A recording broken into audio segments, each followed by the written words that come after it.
कच्छ की इसमें राजा का कोई दोष नहीं। मेरा ध्यान धनुष तोड़ने वाले की ओर चला गया। मैंने देखा कि धनुष तोड़ने वाले का तो न तो किसी राजा के द्वारा विरोध हो रहा है, न तो ब्राह्मणों के द्वारा विरोध हो रहा है, न ईश्वर के द्वारा विरोध हो रहा है। जब किसी के द्वारा विरोध नहीं है तो फिर धनुष तोड़ने वाले के विरोध करने का अधिकार परशुराम जी को किसने दे दिया? दूसरी बात, परशुराम जी महाराज ने राजा जनक से कहा कि हमें जिसने धनुष तोड़ा उसका नाम बताया जाए, और नाम ही न बताया जाए, हमें दिखाया भी जाए, वेद दिखाओ, हमें दिखाया भी जाए। राजा जनक मौन हो गए तो हमारे भैया खड़े हुए और भैया ने कहा, नाथ संबुधन भंज निहारा हुई है क्यों एक दास तुम्हारा। भैया ने ये नहीं बताया कि धनुष किसने तोड़ा है। भैया ने कहा कि धनुष तोड़ने वाला कोई एक आपका ही दास है। और भैया ने कहा कि मेरे लिए क्या आज्ञा है, आए तो कहा कही दिन मोही मेरे लिए क्या आज्ञा है। तो परशुराम जी महाराज ने कहा, सुनो राम, जय शिवधन तोड़ा सहज बाहु सम सूर्य मोरा। राम जिसने धनुष को तोड़ा है वो सहज बाहु अर्जुन के समान मेरा शत्रु है। गुरुदेव भगवान ने बताया था कि हमारा जो मित्र होता है वो तो हमारा मित्र होता ही है, हमारे मित्र का जो मित्र है वो भी हमारा मित्र है, और हमारे शत्रु का जो शत्रु है वो भी हमारा मित्र है। धनुष तोड़ने वाले के पक्ष में श्री राम जी खड़े हैं और धनुष के पक्ष में परशुराम जी खड़े हैं। धनुष तोड़ने वाले की रक्षा तो श्री राम जी कर लेंगे, लेकिन धनुष तोड़ने वाले का विरोध परशुराम जी कर रहे हैं, और धनुष तोड़ने वाले के पक्ष से राम जी खड़े हैं। तो परशुराम जी के द्वारा राम जी का भी विरोध किया जा रहा है। तो राम के विरोध करने में क्या कुशलता हो सकती है? राम का विरोध करने वाले की कुशलता नहीं, तो राम जी धनुष तोड़ने वाले को तो बचा लेंगे, परशुराम जी को कौन बचाएगा? समझ में नहीं आ रही। स्वामी जी प्रणाम। और सब धनुष तोड़वा दिया गया, टूट जाने दो। अच्छा क्या हो गया? अब तेरे पिताजी का टूटा हो तो टूट जाने दो। अच्छा, हमारे पिताजी का नहीं टूटा तो इनके पिताजी का कौन टूटता है?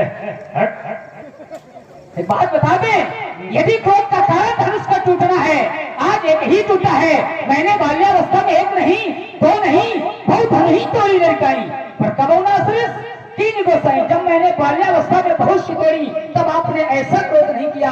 आज एक टूटा, क्रोध बहुत है, क्या एक धन पर ममता?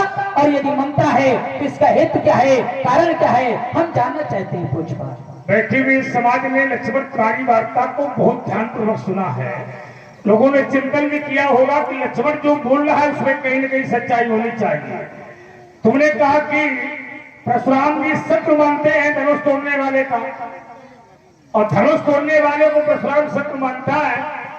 देखो, कोई किसी को अपना दुश्मन नहीं मानना चाहता, ये अपना अपना व्यवहार है। पैदा होने वाला जीव जब धरती में पैदा होता है तो न तो वो मित्र लेकर आता है, न वो शत्रु लेकर आता है, न वो शत्रु लेकर आता है, न वो मित्र लेकर आता है। न कश्चित कश्चित मित्रम, न कश्चित कश्चित रिपु, व्यवहार ही जैन के मित्रावस्था। कोई किसी का मित्र नहीं है, कोई किसी का शत्रु नहीं है। लक्ष्मण, जन्म लेने वाला जीव जैसे जैसे समाज में व्यवहार करता है, उस व्यवहार को देख करके मित्र और शत्रु तैयार होते हैं। यदि हम समाज में अच्छा व्यवहार करेंगे तो समाज में हमारे मित्र भी तैयार होंगे, और यदि हम गलत व्यवहार करेंगे तो हमारे दुश्मन भी तैयार होंगे। तो ये व्यवहार के ऊपर निर्भर है कि हम समाज में कैसे व्यवहार करते हैं। हम अच्छा व्यवहार करेंगे तो मित्र होंगे, और गलत व्यवहार करेंगे तो हमारे शत्रु भी होंगे। दूसरा एक शब्द निकल के आया कि पंडित जी हमारे भैया राम को शत्रु मानते नहीं। लक्ष्मण, परशुराम राम को शत्रु नहीं मानता। यदि राम को हमें शत्रु मानना होता तो मैं राम को आशीर्वाद क्यों देता? सोचो, मैंने राम को आशीर्वाद दिया, मैंने लक्ष्मण को आशीर्वाद दिया, मैंने राम और लक्ष्मण को या सीता को या जनक को मैंने शत्रु नहीं माना, मैंने धनुष तोड़ने वाले को शत्रु माना। हो सकता है तुम्हारी दृष्टि में धनुष तोड़ने वाले राम हो, ये भी हो सकता है कि तुम्हारी बुद्धि है वो वहां तक चल रही है कि परशुराम जी धनुष तोड़ने वाले को शत्रु मानते और धनुष तोड़ने वाला राम है, ऐसा लक्ष्मण के हृदय में विचार आ रहा है। इसलिए लक्ष्मण ने ये बात कही है कि राम शत्रु है। राम को शत्रु मानने वाला जो व्यक्ति होता है वो नास्तिक होता है। कैसा होता है? नास्तिक। भगवान को गाली देने वाला कैसा होता है? नास्तिक, है ना। परशुराम नास्तिक नहीं है जो राम को गाली देगा, राम को शत्रु मानेगा। और फिर गाली देने वाला, भगवान को दुश्मन मानने वाला, लाते मारने वाला, ये महान नहीं होता। याद रखो लक्ष्मण, समाज में कभी गाली देने वाला महान नहीं होता। गाली को बर्दाश्त कर ले वो महान माना जाता है। लात मारने वाला महान नहीं होता। लात को खा करके जो बर्दाश्त कर लेता है वो महान माना जाता है। विचार करो, शत्रु मानना विषय अलग है, पर मैंने सहस्त्राभाव के समान शत्रु से माना है। वो कौन है इसकी जानकारी परशुराम को भी मिली नहीं है। और जब परशुराम जान जाएगा कि धनुष तोड़ने वाला अमुख व्यक्ति है तो जाने भिन्न होए प्रतीति, फिर प्रतीत होए नहीं प्रीति, फिर धनुष तोड़ने वाले को हम दुश्मन थोड़ी मानेंगे, फिर तो उससे मुलाकात करने का प्रयास करेंगे और वो जैसे हमसे समझौता करेगा वैसे हम समझौता करेंगे।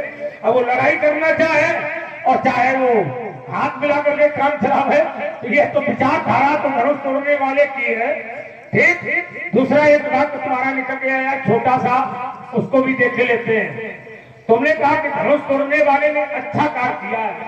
नहीं, किसी का बिगाड़ करके अपना बनाना उसे अच्छा नहीं कहा जाता। समझ रहे हो? किसी का बिगाड़ करके अपना बनाने वाला उसको अच्छा नहीं कहते हैं समाज में। अच्छा उसे कहते हैं कि तुम्हारा भी बन जाए और हमारा भी बन जाए, तुम भी सुखी रहो, हम भी सुखी रहें, तुम भी जियो, हमें भी जीने दो। अच्छे महापुरुषों का जो उद्देश्य होता है वो उद्देश्य ये है कि सर्वे भवन्तु सुखिनः और सर्वे सन्तु निरामया और सर्वे भद्राणि पश्यन्तु मा कश्चित् दुःखभाग् भवेत्। विचार करो, ये अच्छे महापुरुषों का संदेश है लक्ष्मण। चिंता करिए। तो जहां पर तुम ये वाक्य शैली प्रयोग कर रहे हो, अब परहित करने वाला, उपकार करने वाला, ये किसी का बिगाड़ता नहीं है। वो अपना बिगाड़ करके दूसरे को बनाने का प्रयास करता है, अपने को दुख दे करके सामने वाले को सुखी करने का प्रयास करता है। इसको कहते हैं परहित। परहित माने उपकार। विचार करना, हाँ, दिया जाए पर उसके बदले में लिया ना जाए, ये उपकार है। पर दिया जाए और उसके बदले में ले लिया जाए तो फिर वो उपकार नहीं है, फिर उसका व्यापार है। हाँ, देता है वो, उसके बदले में लेता भी है, ये उपकार नहीं कहा जाएगा। इसलिए परहित करने वाला जो व्यक्ति होता है वो कभी भी उपकार करता है। ये ध्यान रखो, परोपकार करेगा। जैसे शिव अधिक चाहे चंद नरेसा, सहे धर्म हित कोट कलेसा, परहित लाभ तजे जो देही, तो संतत संत प्रशंसित देही। उस व्यक्ति की प्रशंसा होती है, उस व्यक्ति की बड़ाई होती है। और जो व्यक्ति ये करते हैं कि हमारा बन जाए और तुम्हारा सत्यानाश हो जाए, तो ऐसा व्यक्ति प्रशंसा के योग्य नहीं होता। ऐसे व्यक्ति की प्रशंसा नहीं करनी चाहिए। इसलिए विचार करिए, रेन पालक कालवश बोलक को ही न संभार, धनु ही संत पुरारुधम विदित सकल संसार। चलिए महाराज, देखिए, एक तो हम काल के वशीभूत नहीं हो सकते। हमारे लिए कहा गया है, कौशलेश सुत लक्ष्मण रामा और कालो जीत सकै संग्रामा। हम युद्ध में काल को भी जीत सकते हैं। अब विचार करो, जिससे हम जीत सकते हैं, क्या हम उसके बस में होंगे? दूसरी बात, मैंने बात तर्क ये रखा था, मैंने कहा था धनुष तोड़ने वाले का विरोध न तो कोई राजा कर रहा है, न कोई महापुरुष कर रहा है, न कोई ब्राह्मण कर रहा है, न ईश्वर कर रहा है, तो परशुराम को अधिकार किसने दिया? तर्क मेरा ये था। आपने उसको घुमाया क्या? आपने अपने मन से बात बढ़ाई कि लक्ष्मण ने कहा धनुष तोड़ने वाले ने अच्छा कार्य किया है, तो आपने उसमें जोड़ा कि अच्छा कार्य माने पर ही तो उसे कहते हैं कि जो दूसरे का न बिगाड़, दूसरे का बिगाड़ करके अपना न बनावे। अच्छा, ये अपने घर ही से उत्तर ले लो। भगवान शंकर ने अपने पुत्र के शीश को काट दिया, और जिस समय अपने पुत्र के शीश को काट दिया तो माता जी क्रोधित हो गई, और माता जी ने कहा कि हम संपूर्ण संसार को ही भस्म कर देंगे। तो भोले बाबा ने कहा कि किसी भी वाला कोई नहीं है, शंकर सहित विष्णु अभी तो ही और सकहि न राज राम कर। राम जी के द्रोही की रक्षा कोई करने वाला है नहीं। पंडित जी चक्कर में खड़े होता हो, लक्ष्मण गलती हुई के धोखे से गलती हो गई। देखो, शंकर जी के चरित्र को सुनिए जरूर, लेकिन जीवन में उतारिए नहीं। अब शंकर जी ने जो किया है तो तुम ये शंकर जी वाला सूत्र है कि आप वाला है? नहीं, हमारा भी ले लो। अगर तो हमारे आप वाला का ले लो। हमारा तो चरित्र तक था भाई है कि अग्नि पुराण को ये कहना पड़ा कि परशुराम का चरित्र सुन तो ले, लेकिन जीवन में उतारो। नहीं, तो शंकर जी का कहा देखो, शंकर जी में भी यही है। शंकर जी में नहीं। सुन लीजिए, पहले मेरी बात सुनिए ध्यान से। शंकर जी ने अगर गणेश का सिर काटा तो शंकर जी ने गणेश का सिर जोड़ दिया।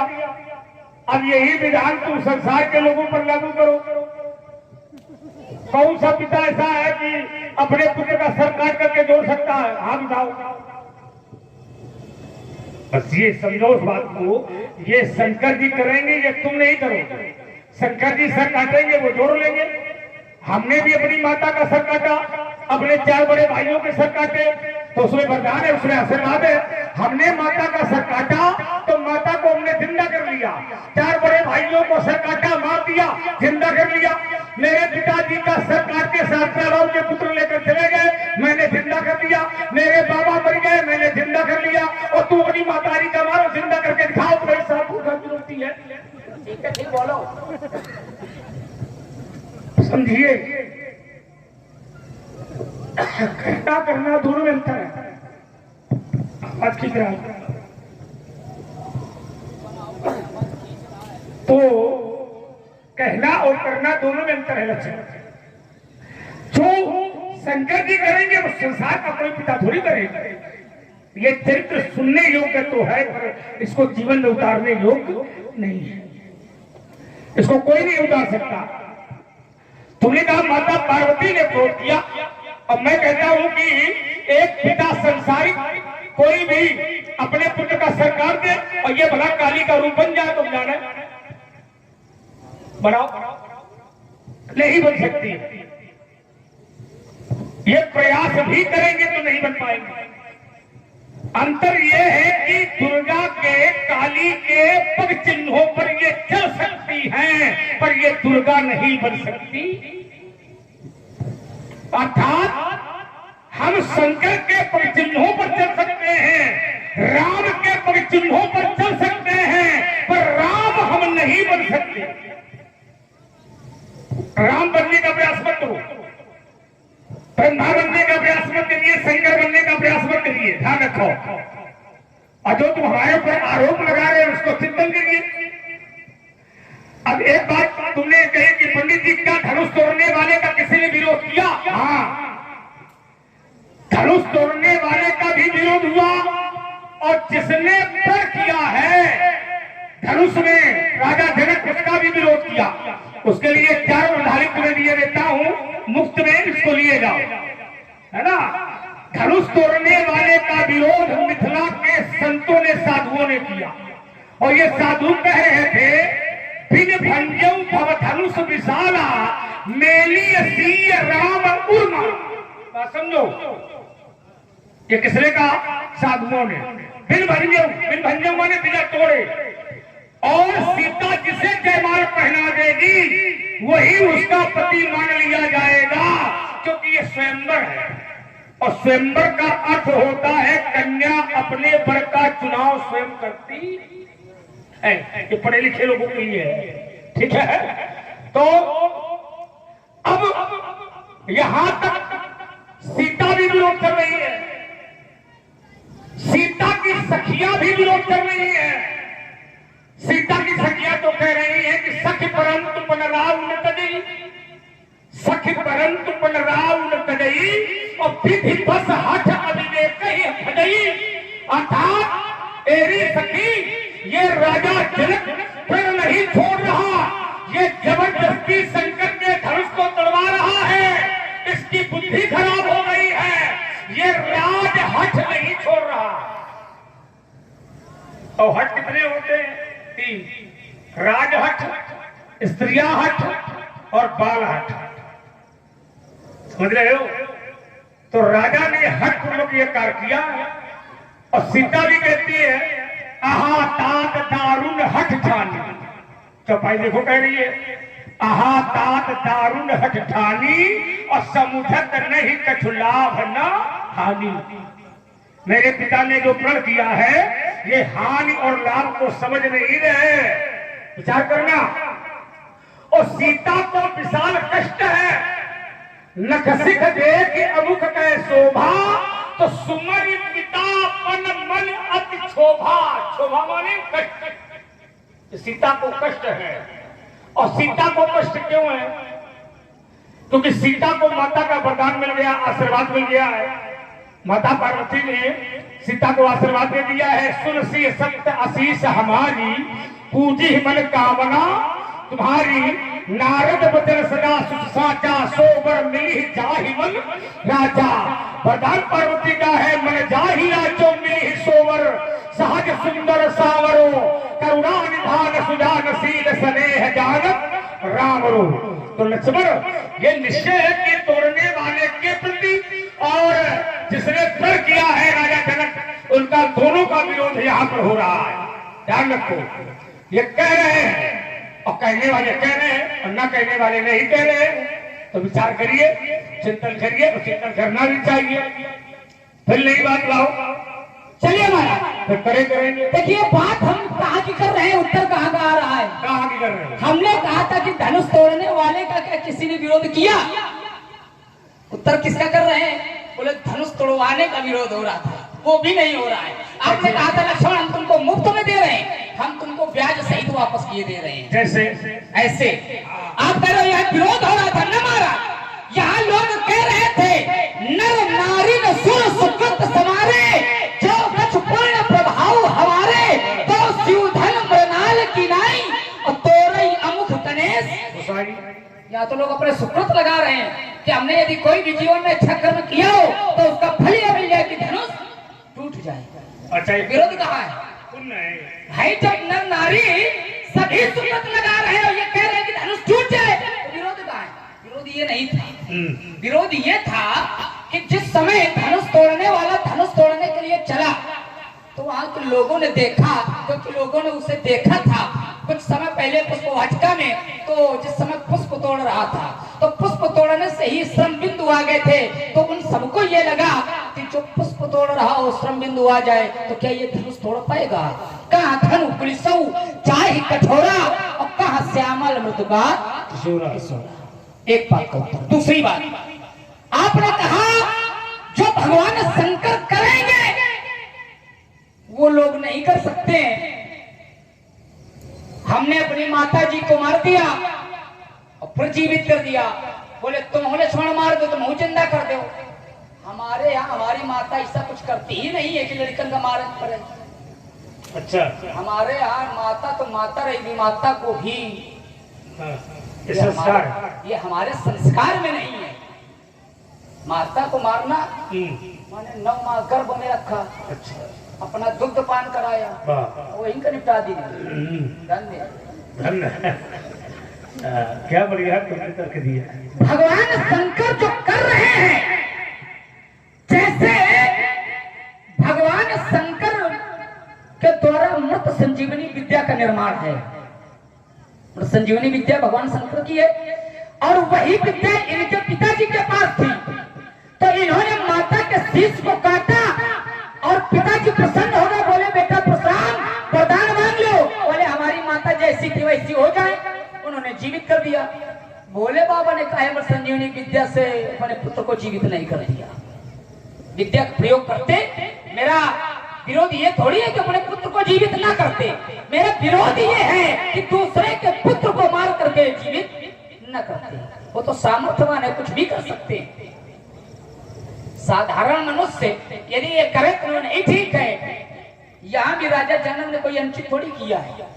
यदि भोले बाबा दूसरे के पुत्र को मार करके अपने पुत्र को जीवित कर सकते हैं, तो यहाँ राजा जनक ने धनुष को तोड़वा करके अपनी कन्या का विवाह तो कर रहा है। इसमें कौन सा अनुचित कर रहा है? कुछ अनुचित है? कुछ अनुचित नहीं है। अगर अनुचित न होता तो कहा है यह लाभ न भावा, काहू न शंकर चाप चढ़ावा। अब जन को माखे भटमानी, वीर विहीन मही में जानी। तदव आस निज निज रह जाऊ, लिखा न बिन वै देई विवाहू। अर्थात सीता का विवाह विधाता की लेखनी में नहीं है। और ये राजा जनक ने कहा, और इसके बाद लक्ष्मण ने प्रमाणित किया कि ये अनुचित कह रहा है। कहीं ये जनक जैसे अनुचित वाणी, ये लक्ष्मण कह रहा है। लखन सकोप बचन जब बोले तो जगमगा ही नहीं दिग्गज डोले। अर्थात लक्ष्मण ने जनक की वाणी को अनुचित बताया। जो तुम कर रहे हो ये सब अनुचित है। लक्ष्मण कह रहा, मैं थोड़ी कह रहा हूं। और तुम्हारा ये वाक्य है। रुक जाओ, रुकेंगे। हमने किस बात पर कहा था? जिस समय राजा जनक ने कहा था वीर विहीन मही मैं जानी, ये वसुंधरा वीरों से हीन हो गई, तब मैंने ये विरोध किया था कि राजा जनक कहीं जनक जस अनुचित वाणी विद्यमान रघुकुल मन जानी। ये तुम्हारी अमर्यादा है। अमर्यादा ये है, क्या है? मर्यादित तुम हो नहीं। कैसे? और इसलिए तुम मर्यादित नहीं हो कि तुम्हारा बड़ा भाई तो बैठा था, तो तुम ही अकेले वीर पैदा हुए हो। क्या राम नहीं है क्या वीर?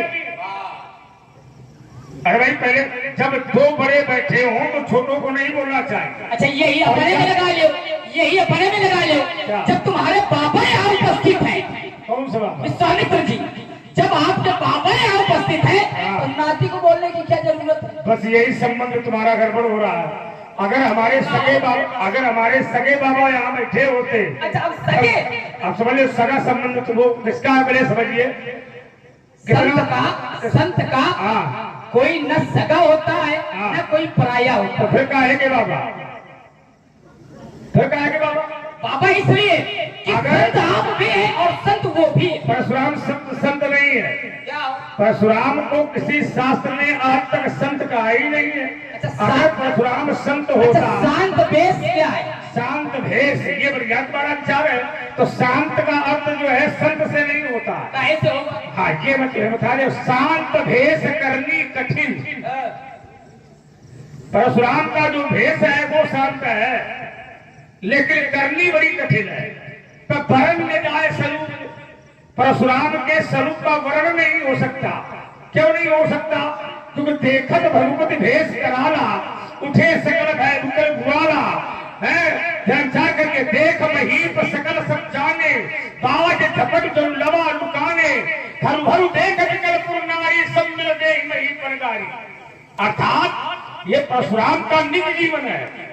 अब रही बात हमारी माता की, इसको भी ध्यान से सुन लीजिए।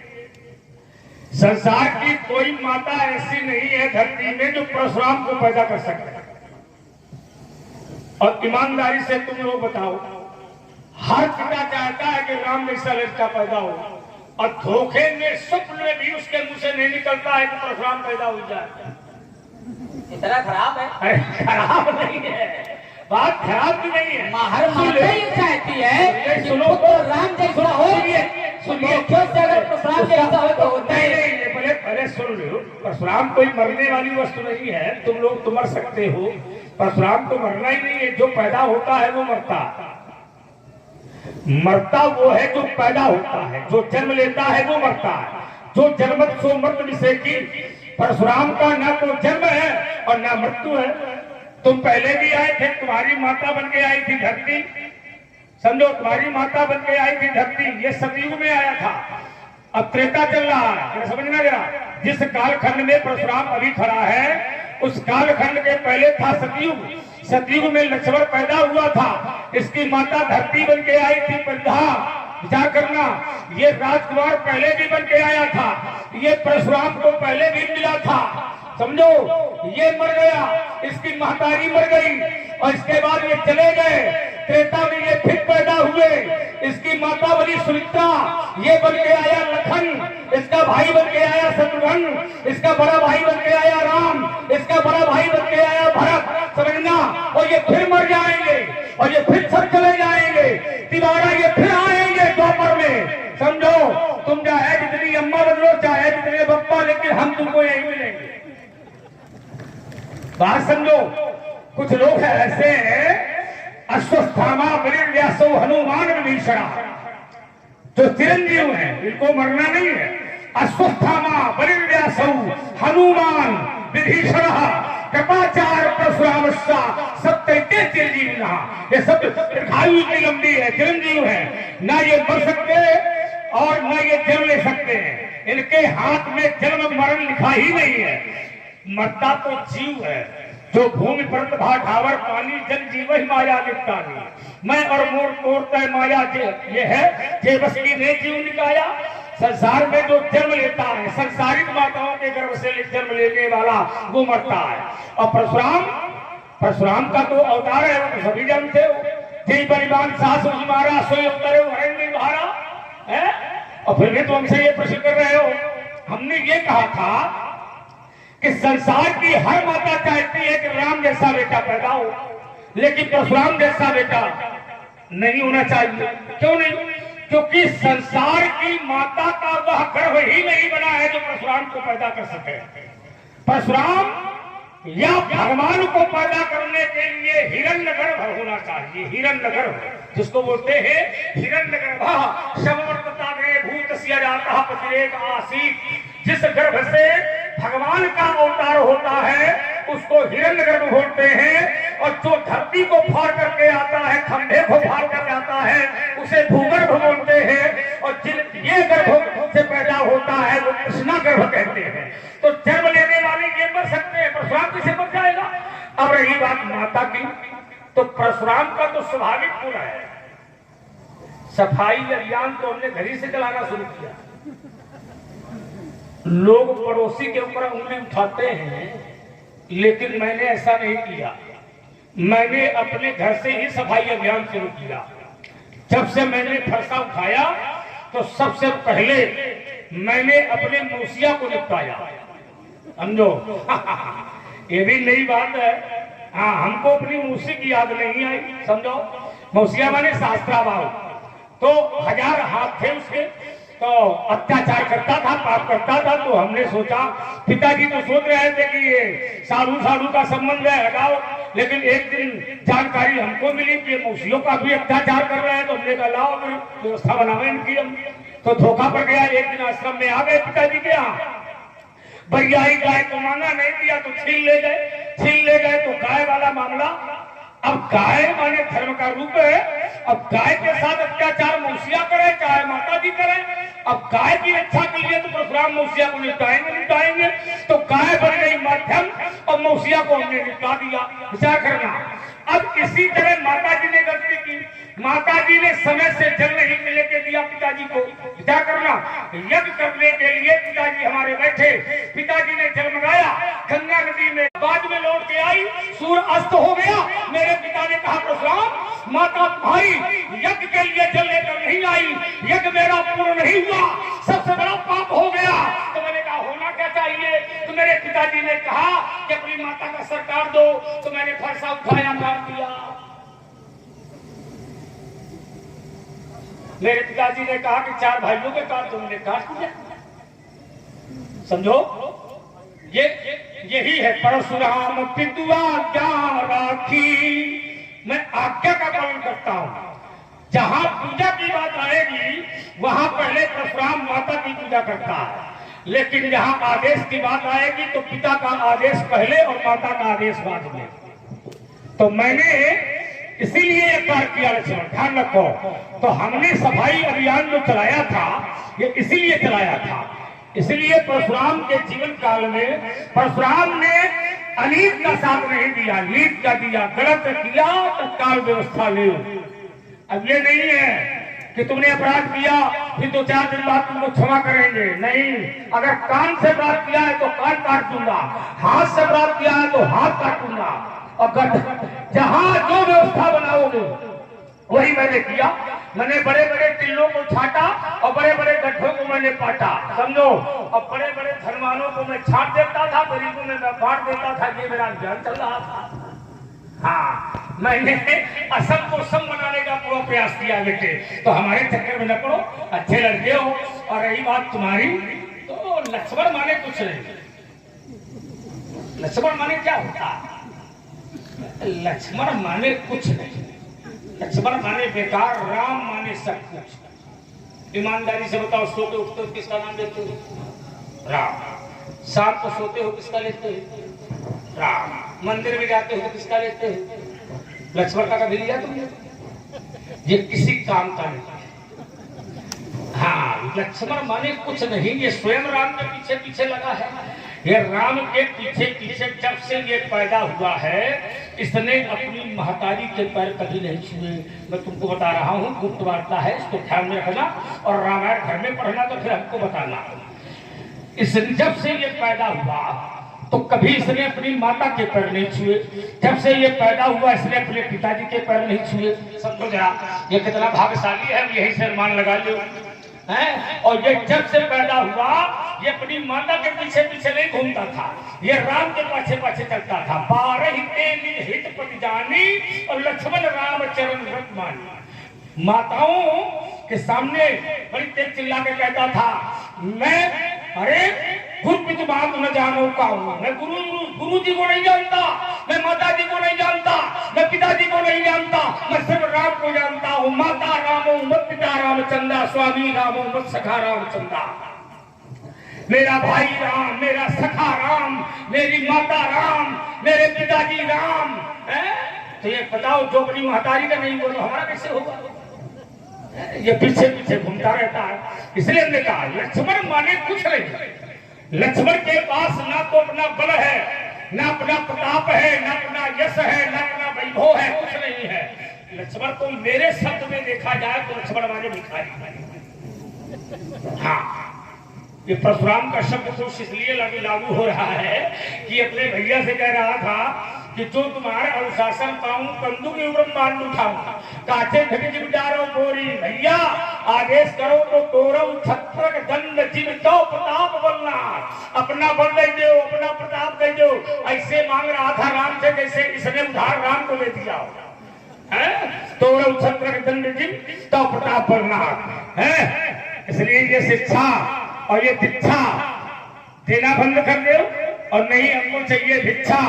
और नहीं, थोड़ी देर में तुम करोगे समीक्षा तो हम तुमको समझाने के लिए करने लगेंगे प्रतीक्षा। चलिए महाराज, आपने कहा लक्ष्मण माने कुछ नहीं, लक्ष्मण तो कुछ है ही नहीं। लक्ष्मण राम जी को तो छोड़ दो, यद्यपि हमारा जो जीवन है वो राम जी के लिए ही समर्पित है। राम जी के लिए हम मर भी जाएं तो ये सौभाग्य का विषय है। लेकिन तुम विचार का हरी हो तो देख लेना, चाहे आगे रामायण खोल के देखना। राम जी को छोड़ो, हमसे तुलना कर लो। परशुराम माने कुछ नहीं, परशुराम माने केवल धरती का बोझ। अब हमसे ले, इसीलिए तुम पैर छूने आए थे। लक्ष्मण के लिए कहा गया, आहे धन्य लक्ष्मण बड़ भागी। लक्ष्मण धन्य है, लक्ष्मण बड़ भागी है। अब पूरी मानस में निकाल दो, बहु परशुराम के लिए धन्य कहा गया और परशुराम बड़ भागी कहा गया। दूसरा तो अपने मुंह से बढ़ाई जाता जाओ, माने अपनी बढ़ाई अपने मुंह से। तुम्हारे तो कोई पैर नहीं छूता, तो तुम छूते हो।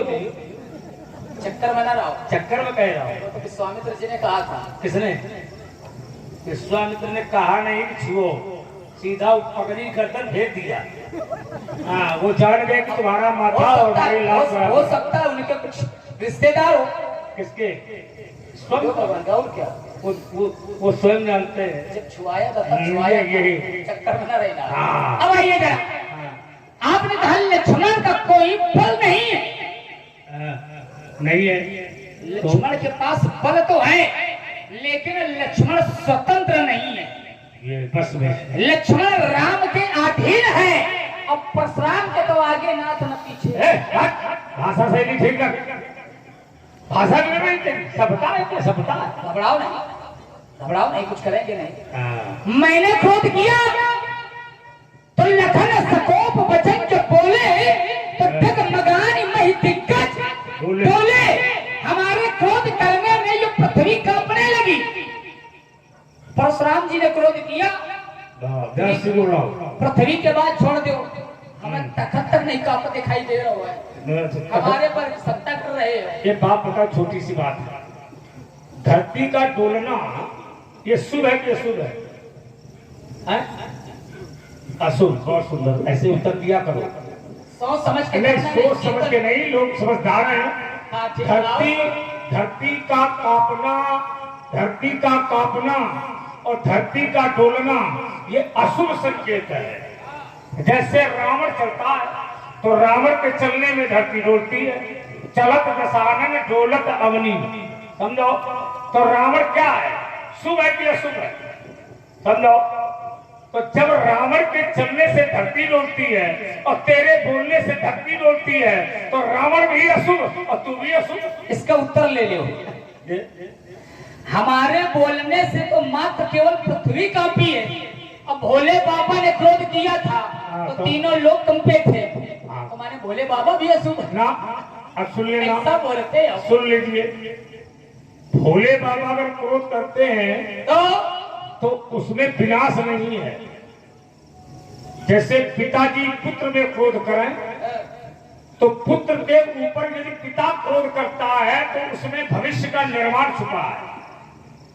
गुरुजी यदि शिष्य पर क्रोध करते हैं, डांटते हैं, मारते हैं, तो उसमें शिष्य का भविष्य छुपा है। अर्थात माने शिष्य के भविष्य का निर्माण है। तो शंकर जी क्रोध करते हैं तो उसमें एक निर्माण हुआ। निर्माण क्या हुआ ये मैं तुम्हें बता रहा हूं। आदरणीय व्यास जी आगे हैं, ध्यान से सुनना। शंकर जी ने क्रोध किया, सौरभ पल्लव मदन विलोका, भयउ कोप कंपेउ कई लोका, तब शिव तीसर नयन उधारा, चित्तवत काम भयो जल छारा। अब काम जल गया। अब जरा विचार करो, तो भगवान शंकर ने दूषण को हटाया। दूषण माने काम, नकारात्मक ऊर्जा को हटाई और सकारात्मक को प्रवेश कर लिया। तो जो कुमत के रूप में काम गया था उसका भगवान ने उसको भस्म कर दिया। अब आगे पूछो, काम की पत्नी रति आई और रति ने भगवान शंकर की प्रार्थना की तो शंकर जी प्रसन्न हो गए। अब जरा समझना, तो शंकर जी ने काम को जलाया और काम की पत्नी रति को वरदान दिया। अब जरा उसमें छुपाव देखिए।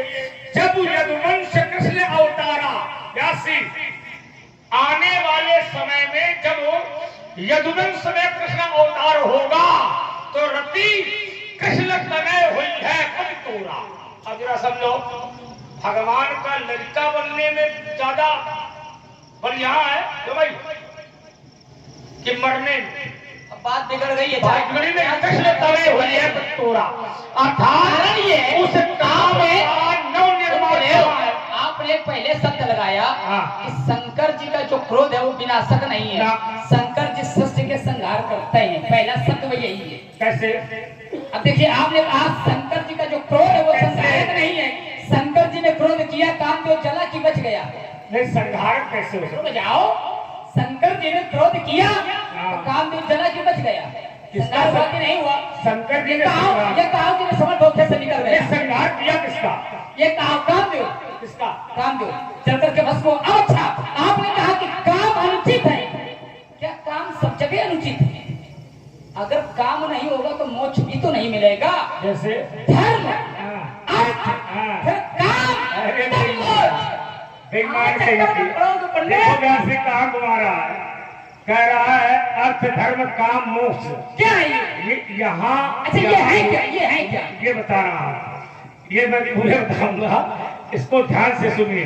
व्यास जी, अर्थ धर्म काम मोक्ष क्या समझना?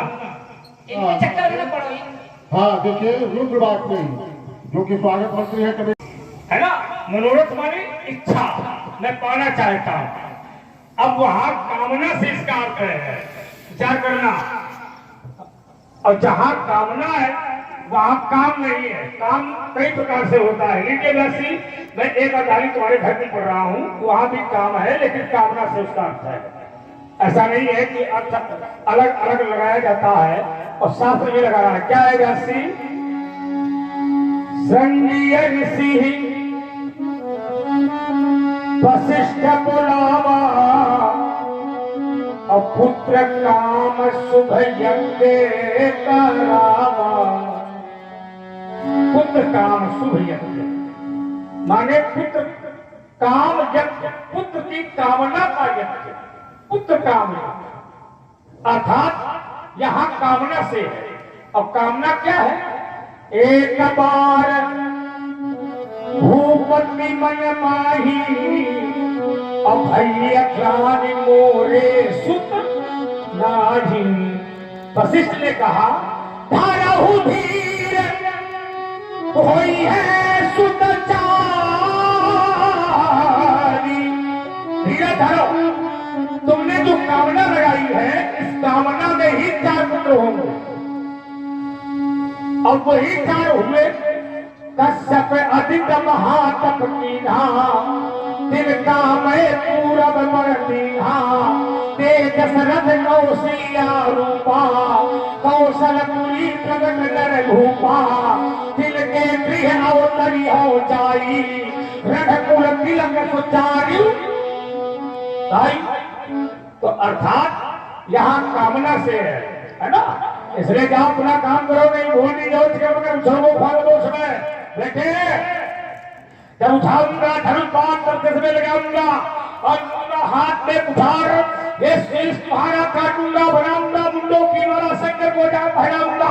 जाते समझाता हूँ, समझ जाओ विष्णु के नंदन, मैं असस्यात परशुराम का कहाऊंगा। चाहे परशुराम का हो चाहे होरीलाल का हो, हमें कहा लेना देना। नाम बदल लो, आपका नाम बदलता रहा है। पहले इनका नाम था राम और भोले बाबा ने परसु दे दिया, नाम हो गया परशुराम। तो ये विचार कर रहे हैं कहीं भोले बाबा ने लोटा नहीं दिया, नहीं नाम हो जाता लोटा राम। क्या नाम हो जाता? लोटा राम। लोटा? तो लोटा क्या खराब होता है? हमने ये थोड़ी खराब तो कुछ भी नहीं है। हमने सुना है कि जब व्यक्ति पैदा होता है तो भी लोटा दिया जाता है, जब मर जाता है तभी लोटा दिया जाता है। तो लोटा के खराब होता है क्यों? है? कोई वस्तु खराब नहीं होती है, केवल प्रयोग खराब होता है। प्रयोग का खराब है। हाथ कथेनु बसन मरी।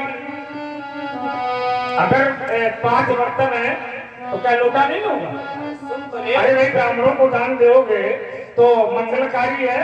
अच्छा, दाने में अब इसलिए तो कह रहे हैं कि लोटा क्या खराब है? रख दो ना। लोटे को यदि दान दिया जाए अच्छा है। हाँ तो और किसी के घर से लोटा अगर चुरा के ले आओ, देखो ये हमको चोर कह रहा था।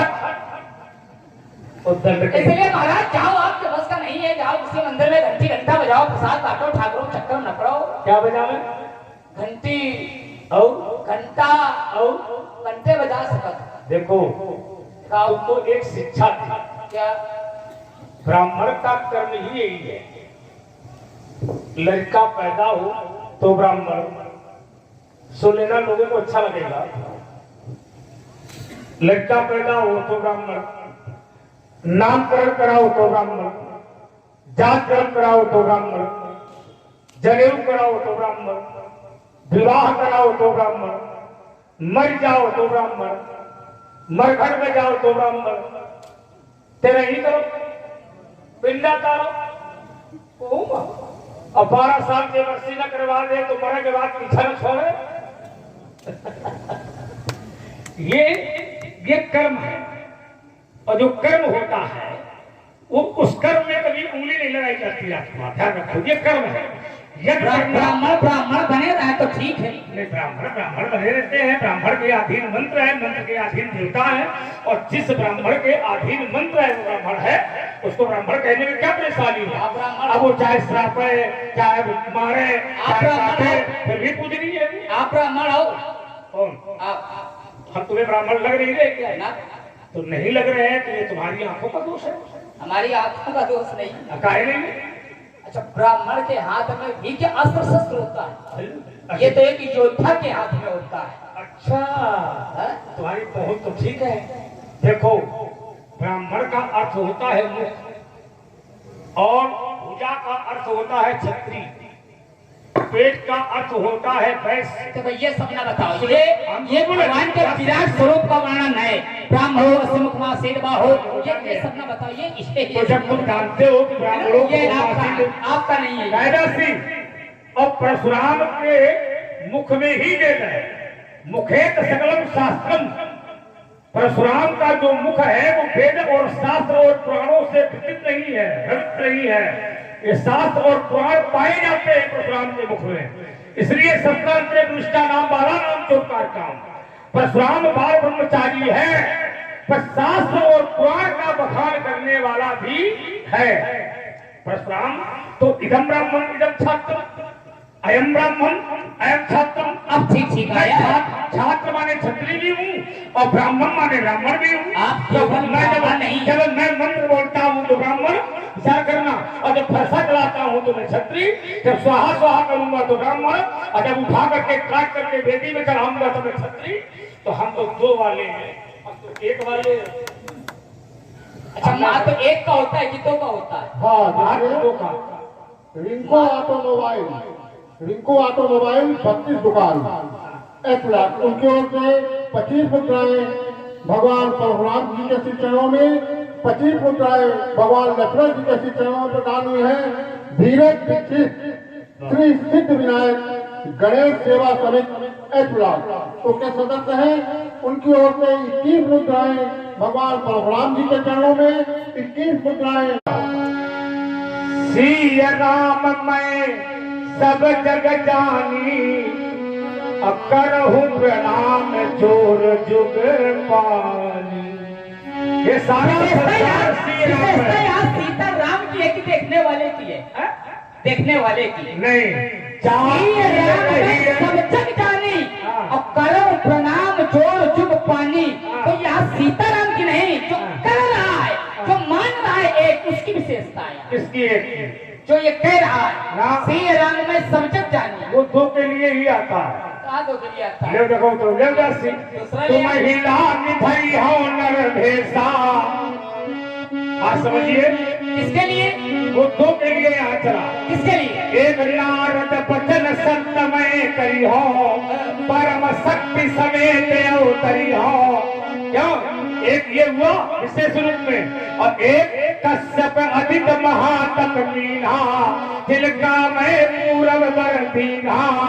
यहाँ पर दो विशेष, और एक जगह भगवान कहता है जब जब हो धर्म कै हानि, बाढ़ई असुर अधम अभिमानी, तब तब धरि प्रभु विविध शरीरा, हर ही कृपा निधि सज्जन। और तीसरी जगह भी दो है, जब जब नाथ सुरन दुख पायो, नाना तनु भय तुम ही नसायो, नील कमठ सुकर नर हरि, पावन परशुराम बपु धरी। और एक जगह 4 है, विप्रधेय इन्हीं में ले लो। में। माँ तो जो अवतार लेकर के आएगा उसका है कि जिनके लिए लेगा उसका है? जो अवतार लेकर के एक आएगा उसका महत्व है, 4 का महत्व नहीं है। ये तो उनके रक्षा के लिए आ रहा है। एक का महत्व एक ही का है। किसका? जो अवतार लेकर के आएगा। नहीं, भक्त का महत्व है। कैसे? परमात्मा तो तब आता है जब भक्त की इच्छा होती है तब। कैसे? क्योंकि अहम भक्त पराधीन है, भगवान भक्त के अधीन है। अहम भक्त पराधीन हो, भगवान भक्त के अधीन है। भक्त भगवान को जहां जहां बुलाता है वहां वहां भगवान को नंगे पैरों जाना पड़ता है। वो जाता है, ऐसा थोड़ी है, वो अधीन है। और वैसे देखा जाए तो स्वतंत्र है, परम स्वतंत्र न सिर पर कोई। परमात्मा स्वतंत्र है, कोई नहीं है। लेकिन जहां भक्ति है, जहां भक्त है, जैसे प्रहलाद है, ध्रुव है, अब ये अगर चाह लेंगे तो भगवान को खंभा भाग के आना पड़ेगा। तो भक्त के विश्वास को अटल करने के लिए भगवान नरसिंह भगवान का अवतार हुआ। हाँ हुआ। नरसिंह भगवान का अवतार हुआ। एक के लिए भैया कि अनेक के लिए? एक के लिए। एक के लिए। महत्व किसका? इसका प्रहलाद। प्रहलाद बस अब छोड़ दो, अब स्वीकार कर लिया। कहना चाहते, क्या कहना चाहते थे? महत्व एक ही का नहीं, एको ब्रह्म द्वितीयो। ऐसा नहीं है। यदि वो एक न होता तो ये बहुत न होते। मात्र एक ही का है। सुन लीजिए, अच्छा सब छोड़ दो। ये मैं इसका उत्तर तालीम दे रहा हूँ। आप तुमने कहा कि अगर वो एक सब ना छोड़ होता। दो। कई भाई हो? परशुराम 5। 5 भाई। अम्मा का तुम अकेले मारे कि सब मारे? वो सामर्थ्यवान नहीं थे। सामर्थ्यवान नहीं थे माने परशुराम केवल एक सामर्थ्यवान है। 5 लेकिन सामर्थ्यवान नहीं, ऐसा नहीं है। बात एक का। बात ये है कि परशुराम को ही आज्ञा दी गई थी। चाहे जितनी बात अगर उन चारों को आज्ञा दी जाती तो विषय अलग था। उनको भी दी गई थी लेकिन उन्होंने किया नहीं था। जबरदस्ती नहीं गई। जाओ भूल नहीं हो निकल मकर या नहीं वो भरमसवाए पैदो मुकाबला से बाकी हो मेहनत कोई सूत न लिखी हो पेड़ बंसी रण में लड़े कान से फंसा को छुपा लीजिए। कायम चक्र है फंसा को छुपा लीजिए, हरीश को दुराई लीजिए। ऐसा न हो धोखा हो लखनलाल से या तो समझा था चुपचाप चले जाओ नहीं तो क्षमा हो जाए दोनों। तो आगे अपने गुमना चट्टानों को चट्टानों में रबर तो दिखाया देता तुम्हार बार शाम सारी धूल में मिलाऊंगा ना समझो हमें सिंगी या विश्व कराए तो तिलक के कह के कसम वादा कराए हैं। या तो समझाता हूँ स्वच्छ और सबके रंगो मैं आज सस्ता परशुराम न कहा मांगे चक्कर में तो संस्कार उठाएंगे। सकता है नहीं मुझे कर सकता जगत की जंगल जब संस्कार उठाएंगे तो मैं क्या हो गया मुनि नहीं तो जाते हो और जगत के वीर सिंह को ये वर्षा दिखाते हो नीत पथ पर तुम चले तो शायद अब तुम्हें छोड़ देंगे और ये अनीत का लिया सहारा तो नस नस। हमने नहीं कहा कि ये स्वराज वाले कह रहे, वो जो कह रहे हैं वो नस्तुरवाज के नस तोड़ी जाती है। इसलिए अगर हौ माता के दूध पिए तो अपना देर लगाना तुम और ये शीश का भ्रमरत्न का सरयू में जाए बहाना तुम। अब खरा तुम्हारा पानी ये जवाहर जो जवानी इधर देखो। अगर माता का पिए हो तो धनुष उठाओ प्राप्त चढ़ाओ और नहीं पिए तो कान पकड़ो उठो बैठो ये पीछे रास्ता। पाप अंकुर पलट पलट कर जो करते छछोरी और भगवान बात बढ़ाते फिरते जो कुंठी मत तुम्हारी भय गई ये तेरे दो चाल भय गई मत मेरे तो नस नस तुम्हारी तोड़ूंगा यदि आज तुझे रण घेरी। देखो ऐसा है, ऐसा है हाथी के सामने शेर का बच्चा कितनी देर टिकेगा? वाह। अच्छा ये माना कि सामने शेर है? नहीं शेर नहीं है वो अभी शेर का बच्चा। अच्छा बच्चा शेर है। अच्छा, वो विषय अलग है। हम अपने लिए सिंह तो सिद्ध कर देंगे। हाँ पुरुष सिंह दो वीर, पुरुष सिंह दो वीर तो हम तो सिद्ध करें नहीं। यदि हमारे पिताजी ने हमें सिंह की उपाधि दे दी होती तो हम सिंह कह देते। क्यों भाई? ऐसा हो सकता है? नहीं हो सकता। लोग गर्दन हिला रहे हैं कि पंडित जैसा आप कर नहीं सकते। देखो कुछ लोग बनावटी होते हैं और कुछ लोग बन के आते हैं और कुछ लोग बन जाते हैं। तो हम बने बनाए आए हैं तो बने बनाए रहेंगे। जो है सो है, जनेऊ पहन लिया है तो पहन लिया। अब इसको उतार करके हम सिंह बन जाए ये नहीं हो सकता। ये हमारे सिद्धांत में नहीं है। बन हिंद तो नहीं सकते हो। समस्या तो ये बनना तो चाहते हो कुछ लेकिन बन नहीं सकते हो। बनना भी नहीं चाहते। बनना ही विषय अलग है। अगर हमें बनना होता तो विचार करो तुम्हारा मुकुट हमारे सिर में लगा होता और हमारी जटा तुम्हारे ऊपर होती। हमें बनना होता तो हमने जाने कितने राजाओं को मार कर व्यासी जाने कितने राजाओं को मार करके हमने राजमहल छीन लिए। चाहते तो सिंहासन में हम बैठ जाते, राज दरबार चलाते, राजा बन के बैठ जाते। विचार करो मैंने 21 बार धरती को विहीन कर दिया है, पूरी धरती सफा कर दी। चाहता तो एक छत्र राज करता, कोई नहीं था दूसरा। समझो 21 बार धरती को मैंने उठाया है और धरती को मैंने देवताओं को दी नहीं है। तुम क्या जानो काल काल के लड़का पैदा है अयोध्या भर की नगरी लिए घूम रहे हो अब पत्थर बना रहे हो परशुराम से है। मैंने पूरी धरती पर राज किया है लेकिन किसी के महल के अंदर प्रवेश नहीं किया, किसी के राज सिंहासन पर नहीं बैठा, किसी राज सिंहासन पर अधिकार नहीं दिखाया। हाँ, लेकिन एक काम जरूर किया है, धरती को नहीं लेकिन रात दरबारों को उठाया है और पटक दिया है, सब बराबर कर दिया है। और इसके बाद नव निर्माण हुआ है, बराबर कर दिया। और ज्यादा 3-5 तो करोगे, देखना किसी दिन अयोध्या में पहुंचे तो अयोध्या उल्टी होगी। तुम बात में न कहना, इसलिए ध्यान रखो, विपुल बार नहीं देवन देंगे। यही जीवन परशुराम कर रहा है। 21 बार मैंने हरिहर ऋषियों का विनाश किया है ना। तो चिंता करिए। हाँ बोलो बेटा। हाँ देखिए, आप लोग सो गए हैं, भगवान परशुराम जी एवं से कभी हम तूफानों से चलते हैं, ये बियाबान है पर सुनिए, लहरों से हम चलते हैं। देखूंगा तेरी भुजाओं में, देखूंगा हाथ ना भुजबल है, तो बैरी राह छोड़ जाते, उन राहों से हम चलते हैं। मैं स्वाभिमान का बल पौरुष है, मैं स्वाभिमान का बल पौरुष है, और झुकना मुझको स्वीकार नहीं। ये जीवन मेरा दास बना, पर मैं जीवन का दास नहीं। परवाह नहीं अगर बाधाएं है, आती है तो आने दो, आती है तो आने दो। ये महानाश की तीव्र घटाएं छाती है तो छाने दो। हमें चिंता है किसकी, मैं अपने पथ का मतवाला। ये तूफान प्रलय झंझाओं में मैं कभी नहीं रुकने वाला। मैं आशावादी मानव हूँ, हो सकता कभी निराश नहीं। यह जीवन मेरा दास बना, पर जीवन का मैं दास नहीं। ये बहने दे माझी बहने दे, ये बहने दे माझी बहने दे, अब रोक न मुझको बहने दे। इन भारी वायु पर बहने दे, उन पतझड़ पर बहने दे।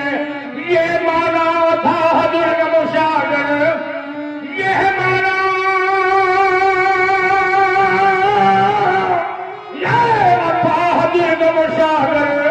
उन प्रखर गहरियों में बहने दे। अंधार बने अग्नि बाधाएं, यदि हाथी हो तो गाने दे, यदि घाती हो तो जाने दे। मैं स्वाभिमान का सफल खिलाड़ी, मैं राजा नीति का सफल खिलाड़ी, और झुकना मुझको स्वीकार नहीं। यह जीवन मेरा दास बना, पर मैं जीवन का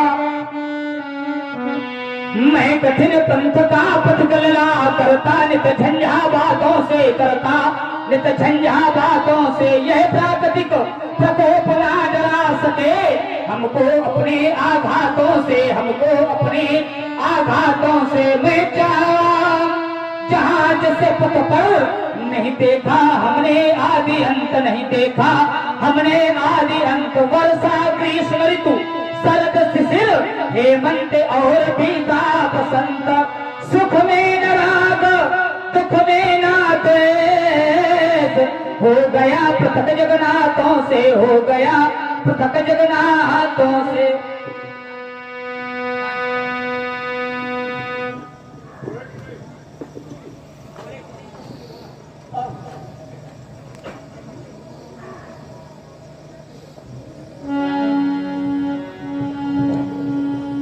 बोले चितई। मैंने कहा किसके लिए? उसने कहा बेटों के लिए। आगे उसका बेटा जा रहा था। मैंने पूछा तुम कहाँ जा रहे हो? उसने कहा कमाने। मैंने कहा क्या? उसने कहा धन। मैंने कहा किसके लिए? उसने कहा बेटों के लिए। मैंने कहा जिसे देखो वही अपने बेटों के लिए कमा रहा है, पर अपने लिए क्या कमाता है ये कोई जानता नहीं, कोई नहीं जानता। मेरा विचार, इसी संत महापुरुष ने कहा कि पूत कपूत तो का धन संचय, पूत सपूत तो का धन संचय। पिता बहुत धन कमाता है, बड़ा धन इकट्ठा करता है, बड़ा भारी मकान बनवाता है, लेकिन अगर सपूत पैदा हो जाएगा तो पिता का धन सार्थक होगा, है ना, बढ़ेगा। सपूत है बढ़ेगा, लेकिन धोखे में अगर कपूत पैदा हो गया तो 2 साल में सब आगे लगा के। तो किसी महापुरुष ने कहा व्यास से, आइए 2 पंक्तियां कहे देते हैं। धन तो धन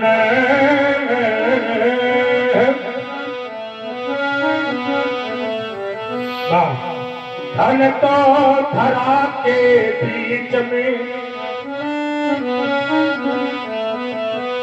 धन तो धरा के बीच में सबका धरा रह जाएगा, पशु भी बंधे रह जाएंगे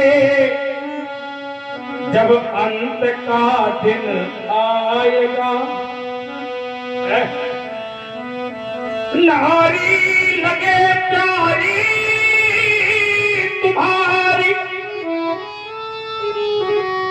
सब देखती रह जाएगी, जिस देख पर तू गर्भ करता वो धूल में मिल, वैभव तुम्हारा इस जगत में काम कुछ ना आएगा। ये संसार है, इस संसार में जितना भी धन है, वैभव है, यश है, क्योंकि मैंने तो बड़ी आंखों से देखा है लोगों को, कोठी बंगले खड़े थे खड़े रह गए, हर नगीने जड़े के जड़े रह गए, अंत में लखपति को न ढेला मिला पर हंस जब जब उड़ा तब। ना ही राजा रहा ना ही रानी रही, पर यह कहने को केवल कहानी रही। एक प्यासा व्यक्ति रास्ते पर जा रहा था, मैंने पूछा तुम कहां जा रहे हो? उसने कहा मुझे प्यास लगी है। मैंने कहा कहां जाओगे? उसने कहा मुझे पनघट की याद आती है, पनघट। एक लज्जावान व्यक्ति जा रहा था, मैंने पूछा तुम कहां जा रहे हो? उसने कहा मुझे घूंघट की याद आती है। एक असहाय वयोवृद्ध व्यक्ति जा रहा था, मैंने पूछा तुम कहां जा रहे हो? उसने कहा पंडित जी समय निकल गया, अब बुढ़ापा आ गया है, अब मरघट की याद आती है। मैं उसी नदी के किनारे गया जहां वो प्यासा व्यक्ति पानी को पी रहा था। मैंने कहा इसी का नाम है पनघट। थोड़ी देर बाद मैंने देखा एक बड़ा भारी मेला आ रहा था, मेला। 4 जनों के कंधे पर कोई आ रहा था, आवाज आ रही थी राम नाम सत्य है, सत्य बोलो मुक्ति है। जिस समय उसको लकड़ियों पर सजाया जा रहा था और फिर नहलाया जा रहा था, तो मैंने कहा जब ये पैदा हुआ था तो इसका पहला स्नान दूसरों ने ही करवाया था, अब ये मर के जा रहा है, इसका दूसरा स्नान भी दूसरे ही करवा रहे हैं। क्यों? जब व्यक्ति पैदा हुआ था तो दूसरा स्नान नहीं, पहला स्नान दूसरों ने करवाया था। अब ये संसार को छोड़ करके जा रहा है, इसका दूसरा स्नान भी दूसरे ही करवा रहे हैं। ये पहला स्नान भी अपने हाथों से नहीं कर पाया और दूसरा स्नान भी अपने हाथों से नहीं कर पाया। उस कवि ने कहा व्यास जी, आइए मैं कह देता हूं।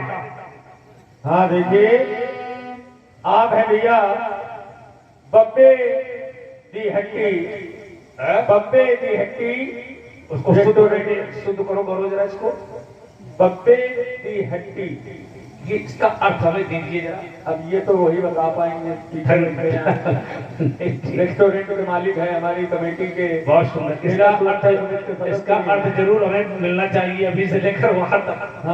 हाँ, इनकी ओर से 25 पदमुद्राएं भार्गव परशुराम जी के चरणों में, 25 पदमुद्राएं लखनलाल जी के चरणों में, और इसी कड़ी में रुद्र वाजपेयी स्वागत मंत्री श्री नागरिक रामलीला कमेटी, इनकी ओर से भी 25 पदमुद्राएं भार्गव परशुराम जी के चरणों में और 25 पदमुद्राएं लखनलाल जी के चरणों में आई है। कोट का धन्यवाद है। और साथ ही साथ कमेटी का एक निवेदन है कि अभी कुछ और संवाद होना चाहिए। बहुत सुंदर। तुम लोग कब बदल जाओ ये हम जारी नहीं पाते। हाँ, कब बदल जाएंगे लोग। कभी कहेंगे आगे बढ़ाओ तो कभी कहते हैं थोड़ी देर और करो, और जब आनंद आता है तो थोड़ी देर और करो। और कोई से कहेंगे जल्दी करो। बड़ी विचारधाराएं, ठीक है, अच्छी बात। आइए जरा एक पंक्ति में कह देता हूँ। अभी इन्होंने जी भर के देखा नहीं है इसलिए ऐसा हाँ कह रहे हैं। ऐसा है, बिल्कुल सही कहा व्यास जी। हाँ ये अभी ठीक से देख नहीं पा रहे हैं क्योंकि हमें चाहिए समय। व्यास जी कहा भी उन्हीं से जाता है जिनको अपना माना जाता है। वाह वाह, ये तो पुराना और यही ये तो पुराना संबंध है तुम्हारा। नहीं, कहने के अधिकारी भी हो गौरव तुम, बहुत बिल्कुल कहने के अधिकारी हो और इसके लिए स्वच्छंद भी हो तुम। आइए तो पंक्तियां कह दे रहा हूं, इसके बाद मैं उसी में आ जाऊंगा जहां पर गौरव जी को प्यास लगती है।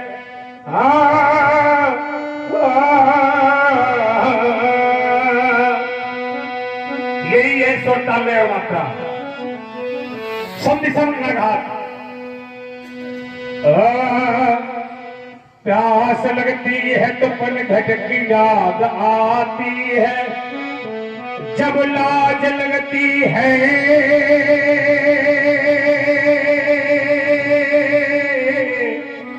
तो घूंघट की याद आती है, जब जिंदगानी घटती है, जिंदगानी